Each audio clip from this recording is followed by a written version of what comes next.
Mga motorista kanya-kanyang diskarte na para makabili ng produktong petrolyo sa lalawigan ng Quezon. Hanggang ngayon kasi kulang pa rin ang supply ng langis doon. May live report si JP Soriano. JP.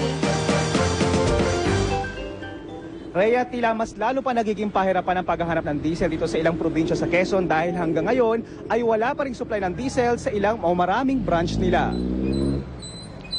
Sarado pa ang Shell gas station na ito sa bungad ng Lucena at Sariaya, Quezon ngayong umaga. Pero may mga nakaabang ng ilang tricycle at sasakyan para magpakarga.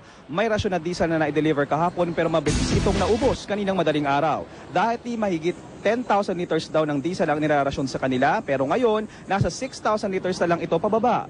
Ang ilang motorista, Rhea, maaga pa lang nainis na dahil wala pa lang aasahan ngayong umaga. Kaya ang diskarte ng maraming motorista, bumili ng ekstrang gasolina na inilalagay sa mga container. Sa ilan pang gas station na inikutan ng GMA News ngayong umaga, gaya ng Petron, may mga umalis na gas tanker kagabi para magbaka sakaling makakuha ng rasyon sa oil depot sa Batangas. Pero hindi pa rin bumabalik ang mga ito. Kaya ang mga lumang stock pa rin ng diesel ang narito pero limitado pa rin ang bentahan sa 50 to 100 pesos ang pagpapakarga sa mga motorista. Dahil sa mga problemang ito, Rhea, sa shortage, inaasahang may epekto ito sa supply ng isda at ilang bilihin sa lugar dahil hindi makabiyahe ang ilang motor bangka, pati na rin ang mga delivery truck dahil sa walang mabiling diesel.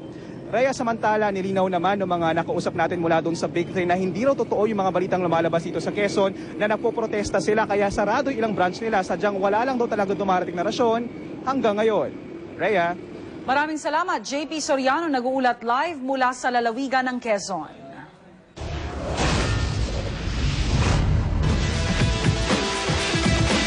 Manny Pacquiao pinagkaguluhan ng mga tao pagdating sa Las Vegas, Nevada. Mula sa Las Vegas, may report si Mariz Umali. Mariz? Rhea, dumabundong ang MGM Grand dito sa Las Vegas at sa pagdating ng ating pampansang kamaon si Manny Pacquiao para sa kanyang grand arrival. Pinagkaguluhan talaga siya ng mga fans na maaga pa lang ay nakabang nasa kanya rito. Mga nagdala pa ng flag, banner at may nagsuot pa na Philippine flag na jacket. Ayon kay Manny, mas hindi niya inaasahan ganito kainit ang pagtanggap sa kanya ng mga tao. Tapos ng isang oras, ang kasalukuyang WBO welterweight champion naman ang grand arrival dito sa MGM Grand na si Miguel Cotto. Hindi kasing dami, todo suporta rin kay Cotto ang maraming niyang kababayan. Kitang-kita nga na tumindi na ang tensyon dito sa MGM Grand at dahil inaasahang malaking laban ito, sold out agad ang lahat ng tickets. Ayon kay top-rank promoter Bob Arum, si Manny talagang crowd rower, pero marami ang nais mapanood ng laban dahil si Cotto ang pinakamalakas na makakalaban ni Manny. Talamak na rin ang pustahan para sa laban pabor kay Manny kahit pa di hamak na mas mahal pumusta sa kanya.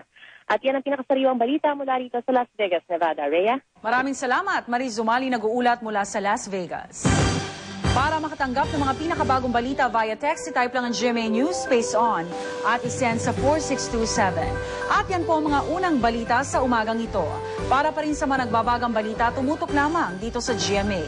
Mula sa tahanan ng katotohanan, ako po si Rhea Santos. At kung may balita i-report sa GMA News, i-text ang balita space, message, space ang inyong pangalan at address, ipadala sa 4627. Sa ngalan po ng bumubuo ng GMA News and Public Affairs, ang impilan ng serbisyong totoo. Mga igan, ako naman Arnold Clavio, ito ang unang balita.